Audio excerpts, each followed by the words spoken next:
Hello everyone. Cell the unit of life ચેપ્ટરની અંદર આપણે હવે અંગિકાનો અભ્યાસ શરૂ કરીએ.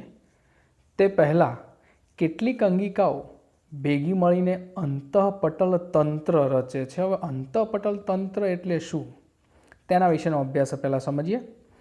તો અહીં આગળ અંગિકાઓ કે જેમના કાર્યો એકબીજા સાથે સંકળાયેલા હોય તેવી અંગિકાઓથી રચાતું તંત્ર.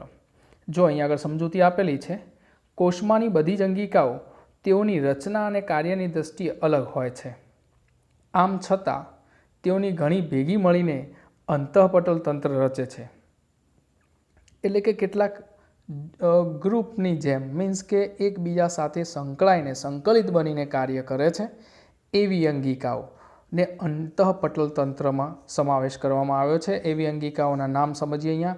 તો અંતઃકોષ રસજાળ એટલે કે એન્ડોપ્લાઝમિક રેટિક્યુલમ, ગોલ્ગીકાય, લાઇસોઝોમ અને રસધાનીઓને અંતઃપટલ તંત્રનો ભાગ માનવામાં આવ્યા છે. જ્યારે કઈ અંતઃપટલ તંત્રમાં સમાવેશ નથી થતી તો કણાભસૂત્ર, હરિતકણ, પેરોક્સિઝોમ એનો સમાવેશ અંતઃપટલ તંત્રમાં થતો નથી.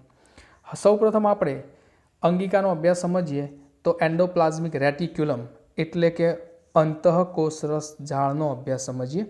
તો આ અંગિકાની અંદર આની સમજૂતી મેળવીએ તો આ જે રેડ કલરની રચના બતાવેલી છે તેને ન્યુક્લિયોલસ એટલે કે કોષ કેન્દ્રિકા કહેવામાં આવે છે. જે કોષ કેન્દ્રની અંદર આવેલી હોય છે. આ કોષ કેન્દ્ર બતાવેલું છે, ન્યુક્લિયસ છે. અને આ જે એના ઉપર આવેલા છિદ્ર એટલે ન્યુક્લિયર પોર બતાવેલા છે, એટલે કે કોષ કેન્દ્ર પટલ છિદ્ર આવેલા છે. હવે અહીંયા આગળ તમે જોઈ શકો છો કે જે આ યલો કલરની રચના બતાવેલી છે, આ રચના અંતઃકોષરસ જાળ નામની ઓર્ગેનલ્સ અંગિકા છે. આ અંગિકા જે બે પ્રકારની હોય છે. એક કણિકામય અંતઃકોષરસ જાળ એટલે કે રફ એન્ડોપ્લાઝમિક રેટિક્યુલમ કહેવામાં આવે, જ્યારે કણિકા વિહીન અંતઃકોષરસ જાળ જેને સ્મૂધ એન્ડોપ્લાઝમિક રેટિક્યુલમ કહેવામાં આવે છે. આ અંગિકાની અંદર જે આ યલોવાળો ભાગ બતાવેલો છે, આટલો ભાગ એ રફ એન્ડોપ્લાઝમિક રેટિક્યુલમ એટલે કે કણિકામય છે. આથી એને કણિકામય એટલે કહેવામાં આવે છે કે એના ઉપર જે ગ્રેન્યુલ્સ જેવી રચના બતાવેલી છે, કણિકાઓ જેવી રચના, એ રિબોઝોમ નામની અંગિકા છે. આ રિબોઝોમ નામની અંગિકા એ અંતઃકોષરસ જાળ સાથે ગ્લાયકોપ્રોટીન વડે જોડાયેલી હોય છે. ધ્યાન આપજો. એટલે કે આના સપાટી ઉપર, બાહ્ય સપાટી ઉપર રિબોઝોમ નામની અંગિકા સંકળાયેલી હોય છે. આથી આની સપાટી જે રફ હોય છે, આથી તેને રફ એન્ડોપ્લાઝમિક તરીકે ઓળખવામાં આવે છે.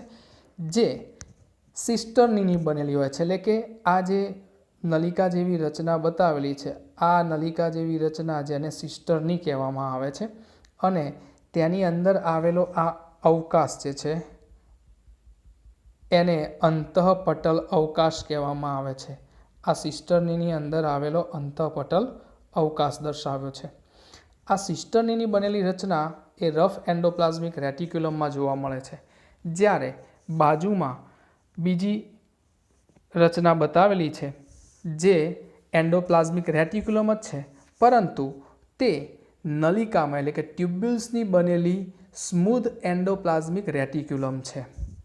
આ રચના પણ અંતઃકોષરસ જાળ જ છે, પણ તે ટ્યુબ્યુલ્સની એટલે કે નલિકામય હોય છે.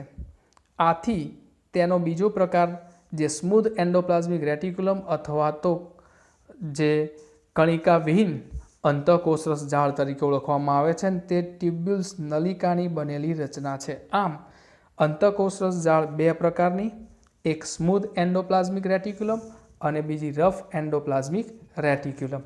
રફ એન્ડોપ્લાઝમિક રેટિક્યુલમને RER તરીકે ઓળખવામાં આવે છે, જ્યારે સ્મૂધ એન્ડોપ્લાઝમિક રેટિક્યુલમને SER તરીકે ઓળખવામાં આવે છે. જેનો અભ્યાસ આપણે હવે વિશેષમાં જોઈએ. તો અંતઃકોષરસ જાળના અવકાશને બે ભાગમાં વિભાજિત કરવામાં આવ્યા છે. એક તો પટલની અંદર અને બાહ્ય પટલમય. પટલની અંદરનો જે છે એ આંતરિક પટલમય અવકાશ કહેવામાં આવે છે, અથવા તો અંદરનો અંતઃપટલ અવકાશ, અને બહારનો કોષરસીય પ્રવાહી બાહ્ય પટલમય કોષરસ તરીકે ઓળખવામાં આવતું હોય છે.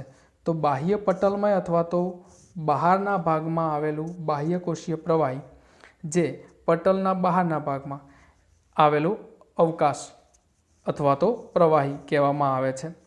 અંદરનો જે ભાગ છે એ અંતઃપટલ અવકાશ અને બહારના ભાગ જે છે એ બાહ્ય પટલમય અવકાશ તરીકે ઓળખવામાં આવે છે. અહીં આગળ અંતઃકોષરસ જાળ એ બે પ્રકારની, એમાં જેની સપાટી ખરબચડી છે તેને રફ એન્ડોપ્લાઝમિક રેટિક્યુલમ કહેવામાં આવે છે.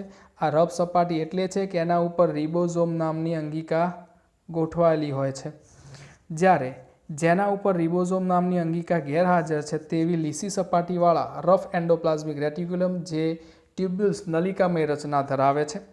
અહીં આગળ આપણે સમજૂતી મેળવીએ તો જે આ અંગિકા જે છે એ કોષ કેન્દ્ર પટલ, જે બે પટલો ધરાવે છે કોષ કેન્દ્ર પટલ, એમાં બાહ્ય પટલ કોષ કેન્દ્રના બહારના પટલ સાથે અંતઃકોષરસ જાળ જોડાઈ કોષના મેમ્બ્રેન સાથે જોડાયેલી હોય છે. એટલે કે એક છેડો, અંદરનો છેડો બાહ્ય કોષ કેન્દ્ર પટલ સાથે, બીજો છેડો જે છે એ મેમ્બ્રેન સાથે, એટલે કે પ્લાઝ્મા મેમ્બ્રેનના અંદરના ભાગ સાથે, પટલ સાથે, કોષીય પટલ સાથે જોડાણ રચે છે. વધુ વિશેષમાં સમજૂતી મેળવીએ તો જે રિબોઝોમ ધરાવનારી અંતઃકોષરસ જાળ છે જેને RER તરીકે ઓળખવામાં આવે છે, આ પ્રોટીનનું નિર્માણ કરે છે, અને જે રિબોઝોમમાંથી આવતું પ્રોટીન જે છે, રિબોઝોમ નામની અંગિકા પ્રોટીનનું નિર્માણ કરે. આપણે આગળ અભ્યાસ કરી ગયા હતા.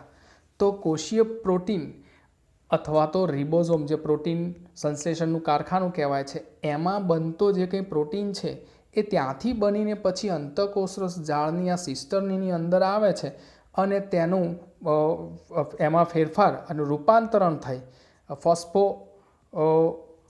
પ્રોટીન અને લિપોપ્રોટીનની અંદર એની અંદર રૂપાંતર થતું હોય છે. તો આ રફ એન્ડોપ્લાઝમિક રેટિક્યુલમની વાત થઈ. સ્મૂધ એન્ડોપ્લાઝમિક રેટિક્યુલમ જે ટ્યુબ્યુલ્સ નલિકામય રચના છે, અને તે લિપિડનું નિર્માણ કરે છે, એટલે કે લિપિડનું સંશ્લેષણ કરે છે, અને એમાં પણ લિપિડમાં સ્ટીરોઇડ પ્રકારનો લિપિડ કે જે પ્રાણીજન્ય અંતઃસ્ત્રાવો એટલે કે ટેસ્ટોસ્ટેરોન, ઇસ્ટ્રોજન અને પ્રોજેસ્ટેરોન જેવા અંતઃસ્ત્રાવોનું સંશ્લેષણ કરવામાં મદદ કરે છે. Smooth endoplasmic reticulum SER lipid બનાવે છે, RER પ્રોટીનનું સંશ્લેષણ કરે છે. તો અહીં આગળ આ બંનેનો અભ્યાસ સમજ્યા. ફરીથી એક વખત આકૃતિ દ્વારા આપણે એની સમજૂતી મેળવી લઈએ. ધ્યાનથી અહીંયા સમજો. આ કોષ કેન્દ્ર પટલ, એના ઉપર આવેલા ન્યુક્લિયર જે પોર જે એના ઉપર કોષ કેન્દ્ર પટલ છિદ્ર દર્શાવ્યા છે. અહીંયા બહારના કોષ કેન્દ્ર પટલ સાથે આ જાળ જોડાયેલી છે, અંતઃકોષરસ જાળ. એમાં જે સપાટી ઉપર રિબોઝોમ આવેલા છે એને રફ એન્ડોપ્લાઝમિક રેટિક્યુલમ કહેવામાં આવે છે, અને બાજુની આ જે રચના છે એ સ્મૂધ એન્ડોપ્લાઝમિક રેટિક્યુલમ તરીકે ઓળખવામાં આવે છે. હવે આનો વધુ વિશેષ અભ્યાસ સમજીએ પહેલાં આ સિસ્ટરની છે. આ સિસ્ટર્નીનો વચ્ચેનો અવકાશ જે સિસ્ટર્ની અવકાશ અથવા સિસ્ટર્નલ સ્પેસ તરીકે ઓળખવામાં આવે છે. આ રફ એન્ડોપ્લાઝમિક રેટિક્યુલમ છે કણિકામય, અને આ સ્મૂધ એટલે કે કણિકા વિહીન અંતઃકોષરસ જાળ કહેવામાં આવે છે. સૌ પહેલાં આપણે રફ એન્ડોપ્લાઝમિક રેટિક્યુલમ અને તેના કાર્યો એની સમજૂતી મેળવીએ. તો તેની રચના સિસ્ટર્નીની બનેલી છે. તેની સપાટી ઉપર રિબોઝોમ આવેલા છે, અને તે સિસ્ટર્નીની સપાટી ઉપર ગ્લાયકોપ્રોટીન વડે જોડાયેલા હોય છે. રિબોઝોમમાં નિર્માણ પામતું પ્રોટીન, એટલે કે જે એની સપાટી ઉપર જે રિબોઝોમ્સ નામની અંગિકા છે એમાં નિર્માણ પામતું પ્રોટીન ત્યાંથી RERના સિસ્ટર્નીમાં પ્રવેશ કરે છે, અને ત્યાં તે ફોસ્ફોલિપિડ અને ગ્લાયકોપ્રોટીનમાં ફેરવાય છે. તો અહીં આગળ RER જે છે રફ એન્ડોપ્લાઝમિક રેટિક્યુલમ એ ગ્લાયકોપ્રોટીનનું નિર્માણ કરે છે, અને એ જોડાણ પણ સિસ્ટરની સાથે ગ્લાયકોપ્રોટીન વડે થયેલું હોય છે.